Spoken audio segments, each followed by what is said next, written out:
Davey, you are 100% spot on.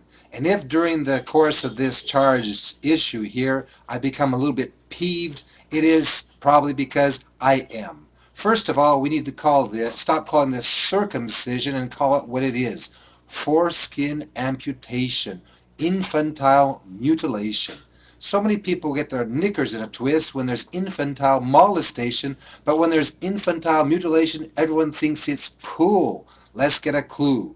Now, as such, this is elective surgery. Let's take this a word at a time. Surgery means blood and guts. Elective means there should be a case in prescribed in doing this operation. That also means there should be cases where this is not prescribed, and this does not happen. Reasons for having this mutilation. The doctor can pad another 300 or 500 onto the bill for the delivery. None of my sons were mutilated, even though the doctor came in and said, okay, your son has just been born, he's in perfect condition, now let's go amputate him. I said, excuse me? And the doctor says, it's time to circumcise. I says, why? And then the doctor couldn't give me any good reason why to do it.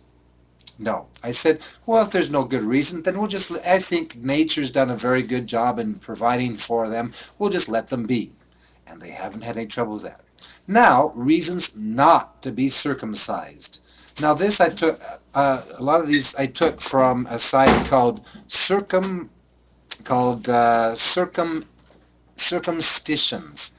www.circumcitions.com, and I'll give you my list. Reasons not to have your son or let your son or anyone you know to be circumcised. Infection and sometimes death. Hemorrhage that can cause death. Pain and shock that can sometimes cause death. Here's a nice word for you. Methemoglobine'mia. Difficulty in speaking this. Brain damage and possible death if EMLA cream is used to anesthetize the newborn. Okay? Don't worry, my roommate here is making noise. It just happens all the time. Necrotising fasciitis or galloping gangrene. Damaging, scarring, pitting to the glans or shaft.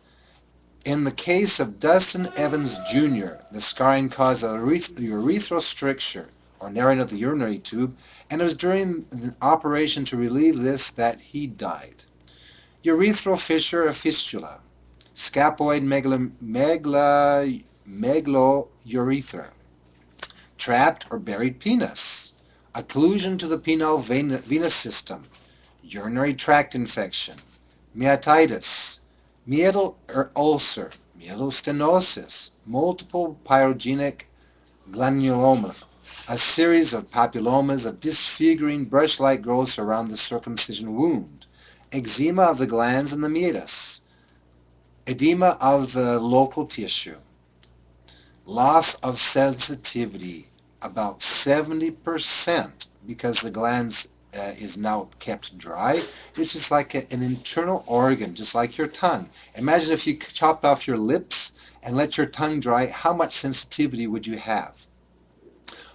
Impotence, reduction of the volume of the penis, shortening of the penis. They've done a study, and circumcised men have had at least a half an inch smaller erect penises than uncircumcised men. Painful erections. Erections where the penis is turning off to one direction. Wound reopening in adulthood. Chafing from underwear. Other circumcised men complain of lifelong irritation of the exposed glands as it comes in contact with clothing during normal activity. I have done foreskin restoration, and I have noticed much greater relief from this chafing. Breach of bodily integrity. Production of ugly scar tissue, skin bridges, skin tags, malposition, twisting, all kinds of other things because of the suture holes. Breach of human rights. Breach of property rights.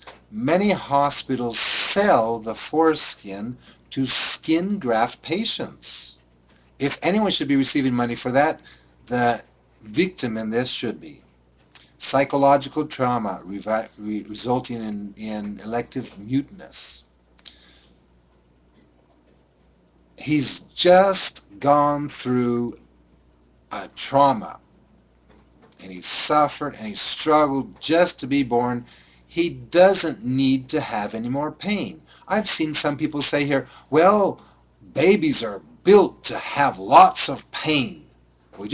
He's gone through plenty of pain. He doesn't need any more. Loss of an organ for stimulating their partner and retain semen in the vagina after ejaculation. Greater need to use lubrication for masturbation and intercourse. Loss of an organ for play, rocking, etc. Loss of skin for plastic surgery in the future. Hypospadias, a condition which the urethra of the penis is located below the penis and not on the point where or at the tip where it is normally. Loss of skin for plastic surgery to the eyelids. Loss of protection against frostbite. And because the foreskin has evolved over how many years, millions or hundreds of years or whatever, and every male mammal has one. So God or nature obviously knew what they were doing when they put one on there. Because it isn't broken, so it doesn't need fixing.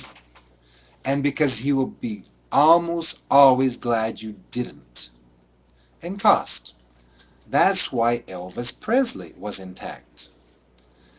Now, the most important reason. If we don't champion foreskin amputation in males, how can we have a leg to stand on to champion female mutilation? Again, that site where it has to do with foreskin restoration and intactness is circumcisions.com.